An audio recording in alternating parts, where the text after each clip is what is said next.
여러분 반갑습니다. 오늘도 지난 시간에 이어서 우리가 말씀을 상고하는 기회를 가지려고 합니다. 우리 코로나로 인해서 교회 학교 예배 또 성경 모임을 갖지 못하고 있고 또 구역 예배를 드리지 못하고 있는데요. 우리가 이렇게라도 말씀을 함께 상고하는 그런 시간을 가질 수 있어서 참 다행이라고 생각합니다. 이 시간도 우리가 이 말씀을 통해서 함께 결단하는 귀한 은혜의 시간 되시기를 바랍니다. 먼저 함께 기도합시다. 사랑하시는 아버지 하나님, 저희들 이 시간도 하나님 말씀을 우리가 상고하기를 원합니다. 우리에게 깨달음을 주시고 결단하게 하시고 우리 심령이 새로워지는 귀한 계기가 되게 하여 주시옵소서. 성령께서 저희들의 심령을 감동 감화하여 주시고 깨달음의 영을 허락하여 주시기를 간구하오며 예수님의 이름으로 기도드립니다. 아멘. 오늘 본문 말씀이 열왕기하 22장 13절입니다. 너희는 가서 나와 백성과 온 유다를 위하여 이 발견한 책의 말씀에 대하여 여호와께 물으라. 우리 조상들이 이 책의 말씀을 듣지 아니하며 이 책에 우리를 위하여 기록된 모든 것을 행하지 아니하였으므로 여호와께서 우리에게 내리신 진노가 크도다. 아멘. 지난 주일이 종교개혁주일이었습니다. 오늘 내용은 이 종교개혁주일에 이어지는 말씀이라고 할 수가 있겠습니다. 여러분들 종교개혁 그러면은 마르틴 루터를 우리가 늘 생각하게 되는데 그 훨씬 이전 시대, 즉 성경을 보면 많은 종교개혁자들이 있었던 것을 볼 수가 있습니다. 그 가운데 대표적으로 우리가 히스기야 왕이라든가 오늘 우리가 살피게 되는 요시야 왕을 말할 수 있겠는데요. 여러분들 이 나라가 이스라엘 나라가 둘로 나뉘어져서 남왕국 유다의 왕들이 이제 대를 이어서 나라를 통치하게 되었는데 그 가운데는 선한 왕도 있었고 악한 왕도 있었어요. 근데 그 가운데 히스기야 왕은 하나님 앞에 정직하고 온전했습니다. 하나님을 사랑했고 하나님 중심으로 나라를 다스리려고 애를 썼던 사람이에요. 하나님이 무척 기뻐하셨지요. 그런데 히스기야의 뒤를 이어서 왕위를 물려받은 므낫세라고 하는 아들, 히스기야 왕의 아들이지요. 근데 이 사람은 굉장히 패역했습니다. 악했어요. 55년이라는 긴 세월 동안 나라를 통치했는데 하나님 보시기에 온갖 악행을 저지른 것입니다. 예루살렘 성전에 온갖 우상 제단을 만들고 섬기게 했어요. 하늘의 해와 달과 별의 형상의 우상을 만들고 모든 백성으로 경배하게 했습니다. 심지어는 하나님이 가장 가증히 여기시는 자기 자녀를 불태워서 우상에게 바치는 이런 몰렉 제사라고 하는데요. 이런 짓을 한 것입니다. 하나님이 굉장히 노여워하셨어요. 특히 므낫세라는 왕은 전 유다 역사의 가장 악한 왕이라고 볼 수가 있습니다. 근데 이 므낫세 왕의 아들인 아몬도 역시 악한 왕이었어요. 왕위에 올라 2년간을 나라를 다스렸지만은 자기 아버지에게서 본 그대로 온갖 악행을 저지른 것입니다. 그리고 그 뒤를 이어서 왕위에 오른 사람이 바로 오늘 우리가 살피게 되는 요시야라는 임금이에요. 요시야는 8살이라는 어린 나이에 왕위에 오르게 됩니다. 31년간 나라를 다스렸는데 여러분들 8살이면은 초등학교 1, 2학년 정도 되는 나이 아니겠어요? 그 어린 나이에 왕위에 올랐고 이제 때를 기다렸다가 이제 개혁운동을 일으키게 됩니다. 요시야가 참 훌륭한 임금이에요. 그는 자기 할아버지, 자기 아버지를 본받지 않고 오직 하나님만을 섬기기로 합니다. 그래서 성전 무너지고 망가지고 우상으로 가득했던 성전을 청결케 하는 일을 해요. 보수공사를 합니다. 모든 우상 제단을 다 없애버린 것입니다. 성전을 보수하고 그리고 이제 그는 우상 단지들을 없애버리고 그러면서 유월절을 하나님 앞에 지켜요. 유월절이 굉장히 중요한 명절인데 그러면서 하나님과의 관계를 새롭게 한 것입니다. 여러분들 그러면서 요시야 왕은 백성들이 이제부터 하나님 말씀을 지키기로 이제 계약을 맺지요. 참 이렇게 훌륭한 왕이었는데요. 안타깝게도 이 요시야 이후에 4명의 왕이 이어서 왕위에 오르지만은 이 네 명의 왕들 역시 악했어요. 그러다가 나라가 멸망당하고 맙니다. 그러니까 요시야 왕은 유다 역사 가운데 가장 마지막 선한 왕이었던 것입니다. 그런데 요시야 왕이 이렇게 개혁운동을 벌이게 되는 중요한 계기가 있었다는 거예요. 여러분들, 이 요시야가 왕위에 올라서 성전을 보수하는 공사를 이제 지시하였는데요. 성전을 보수하는 작업을 하던 가운데 그만 감추어져 있던 율법서를 발견하게 됩니다. 아마도 신명기서일 것으로 추정이 되는데 율법서를 발견을 해서 이것을 왕에게로 가져오게 되죠. 왕이 사람을 시켜서 읽게 했어요. 근데 이 신명기의 내용을 보면은 우상을 섬기지 말아야 될 것을, 하나님만을 섬겨야 될 것을 하나님께서 당부하지 않으셨습니까? 이 말씀을 들으면서 옷을 찢게 되고 회개하는 마음을 갖게 됩니다. 그리고 이 율법을 해석할 수 있는 여선지자인 훌다라고 하는 사람을 불러들여서 이 말씀을 강론하게 해요. 설교하게 했다는 것입니다. 말씀 앞에 겸비하여져서 회개하고 바로 이 말씀에 근거하여서 지금 여러분들에게 소개한 종교개혁을 일으키게 됐다는 것이지요. 중요한 것은 무엇입니까? 이 요시야 왕의 종교개혁의 계기는 바로 하나님 말씀에 있었다는 것입니다.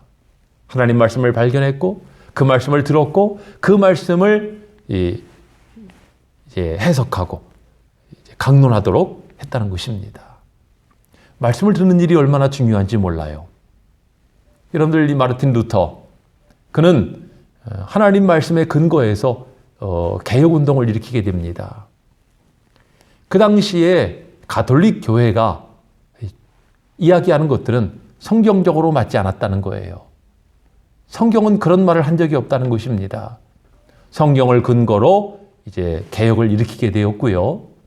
여러분들, 사실 이 마르틴 루터는요, 사형이 선고된 사람이었습니다. 그렇지 않겠어요? 그 당시에 가톨릭에 대항을 했으니 죽는 것은 시간 문제였던 것이지요. 그가 사형 선고를 받고 이제 마차에 호송되어 가고 있는 과정 속에서 하나님께서 그 당시에 선제후였던 프리드리히라고 하는 사람의 마음을 감동하셔서 그가 도중에 이제 마차를 습격하여서 마르틴 루터를 구출해냅니다. 그리고 그를 이 바르트부르크 성에 이제 은신을 시켜요. 목숨을 살린 것입니다. 그러면 여러분들, 마틴 루터가 그 성에 가만히 몰래 숨어 있었을까요? 아닙니다. 그는 거기에 있는 그 오랜 시간 동안에 성경을 번역하는 일을 했어요. 여러분들, 그 당시에는요, 우리는 지금 이렇게 성경을 갖고 다니지만은 사람들이 성경을 볼 수도 없었고 제대로 들을 수도 없었어요. 성경을 줘도 읽을 수도 없었습니다. 왜? 성경은 라틴어로 돼 있었거든요. 여러분들, 이 루터가 독일 사람인데 독일 사람들이 라틴어를 배우지 않고는 성경을 볼 수가 없는 것이지요. 의도적이었습니다. 그 당시에 가톨릭 사제들은, 일반 사람들은 성경을 읽을 자격이 없다고 본 것입니다. 성경은 사제들이나 보는 것이지 너희들은 사제들이 성경을 보고 설교하는 내용만 들으면 돼. 뭐 이런 식이었단 말이에요. 또 예배를 참석을 해도 예배 자체가 라틴어로 진행이 됩니다. 그럼 일반 사람들은 알아들을 수가 없는 거예요. 사람들이 다 일어나면 같이 따라 일어나고 앉으면 다 따라 앉고. 그러니 여러분들, 무슨 말씀의 은혜가 임할 수가 있겠어요. 이러한 현실을 개탄하면서 이 마틴 루터는 피신하는 와중에 그 바르트부르크 성에서 그 성경을 자기 모국어인 독일어로 번역을 합니다. 모든 사람이 성경을 읽을 수 있도록. 그러면서 곳곳마다 성경을 번역하는 운동이 일어나게 됐어요. 여러분들, 종교개혁이라고 하는 것은 단순히 성경의 진리를 가지고 싸웠다, 투쟁을 했다, 그것만 중요한 것이 아니고 이와 같이 성경을 번역하는, 모든 사람이 성경을 읽을 수 있도록 하는 이런 중요한 업적을 남겼다는 것입니다. 그래서 오늘 이 시대에 우리가 이렇게 성경을 우리나라의 언어로 읽을 수가 있는 것이지요. 여러분들, 그래서 많은 사람들이 직접 성경을 읽고 은혜를 받고 있지 않습니까? 마틴 루터가 하나님의 말씀을 읽었기에, 하나님 말씀을 깨달았기 때문에 개혁을 일으킬 수가 있었던 것입니다. 그렇습니다. 오늘 우리도 마찬가지예요. 지금 요시야 왕이나 마틴 루터는 하나님의 말씀을 들었기에, 하나님 말씀을 깨달았기에 개혁을 일으켰던 것 아니에요? 오늘 우리도 그렇다는 이야기입니다. 하나님 말씀을 부지런히 들어야 되고 부지런히 읽어야 되고 말씀을 깨닫기를 힘써야 됩니다. 그래야 여러분들이 개혁도 일으킬 수가 있고요. 무엇보다 개혁, 이것은 나중 이야기고 우리 자신들의 신앙을 온전하게 올바르게 가꿀 수가 있다는 것입니다. 여러분들, 우리가 우리 자신 스스로가 내 자신을 새롭게 하기 어려워요. 우리 자신을 바로 영적으로 성장하게 하고 신앙적으로 바로 세우려면은 하나님의 말씀을 듣고 깨달아야 하는 것입니다. 그래서 말씀에 대하여 우리는 늘 물어야 돼요. 가르침을 받아야 됩니다. 말씀을 내 것으로 삼아야 돼요. 그래야 우리 신앙이 바로 설 수가 있고, 그리고 그런 사람들이 모였을 때 온전한 교회, 온전한 나라, 온전한 민족을 이룰 수가 있다는 것입니다. 여러분들, 말씀을 읽는 것이나 말씀을 듣는 것은 관심이 없으면서 나는 무조건 기도만 할 거야, 회개만 할 거야. 온전한 회개, 온전한 기도가 될 수 없다는 것입니다. 우리가 기도를 해도요, 말씀에 근거해서 기도를 해야 되는 거예요. 우리는 말씀을 통해서 하나님이 누구신지를 깨닫습니다. 하나님의 뜻이 무엇인지를 알 수가 있어요. 인생은 어떤 존재인지, 나는 누구인지, 이것을 우리는 성경을 통해 깨닫게 되는 것입니다. 여러분들, 성경을 사랑하고 성경을 부지런히 접해야 한다라고 하는 것은 아무리 강조해도 지나치지가 않아요. 아무쪼록 여러분들, 우리는 말씀에 대하여 하나님께 물어야 되고 들어야 합니다. 여러분들의 삶 속에, 여러분들의 생활 속에서 말씀을 가까이 하면서 아무리 바빠도 우리가 말씀을 조금이라도 읽으면서 하나님을 묵상하면서 우리 신앙의 성장을 위해서 힘쓰는 여러분들이 되시기를 바랍니다.